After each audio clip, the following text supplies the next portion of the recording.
Hello, my name is Chen Chen, and I am an internal medicine resident at Northwestern University.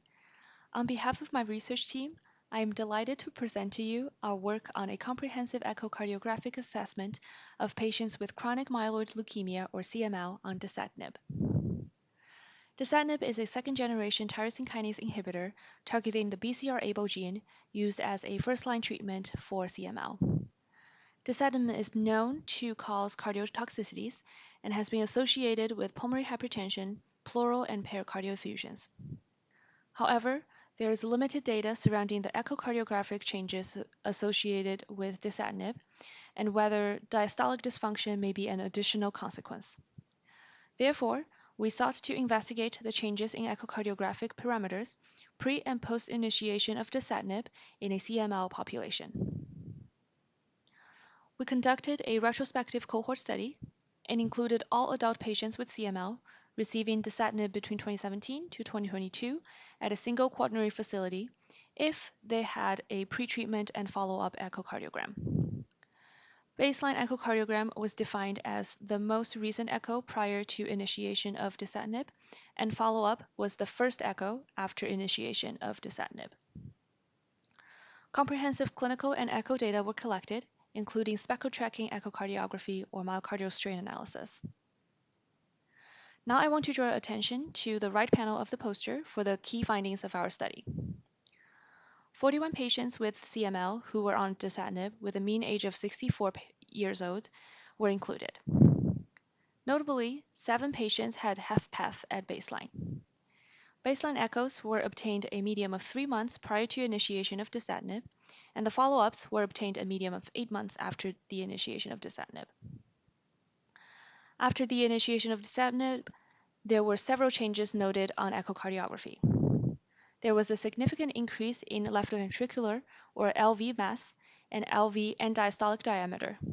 However, there were no significant changes in LV ejection fraction or global longitudinal strain. There was also significant increase in left atrial volume and decrease in lateral E prime velocity, which are both indicators of worsening LV diastolic function.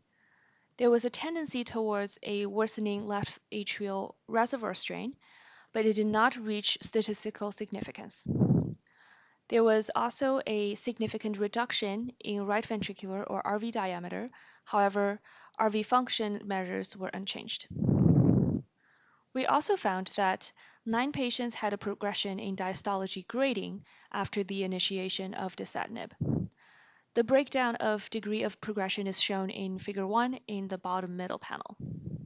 Of note, 4 out of the 7 patients with HFpEF at baseline had progression in diastology dysfunction post-dasatinib, and all of them had a progression from grade 1 to grade 2 diastolic dysfunction.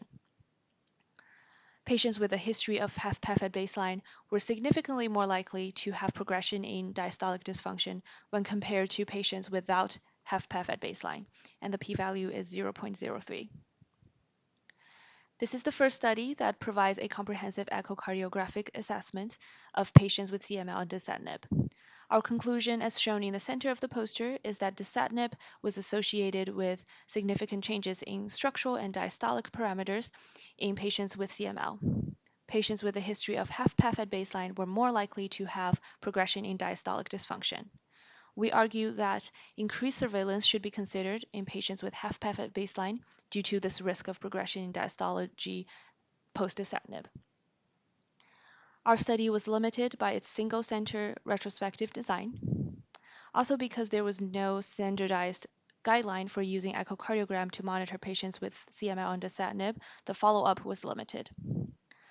Future studies should focus on exploring these findings in a larger patient cohort and correlation with clinical outcomes.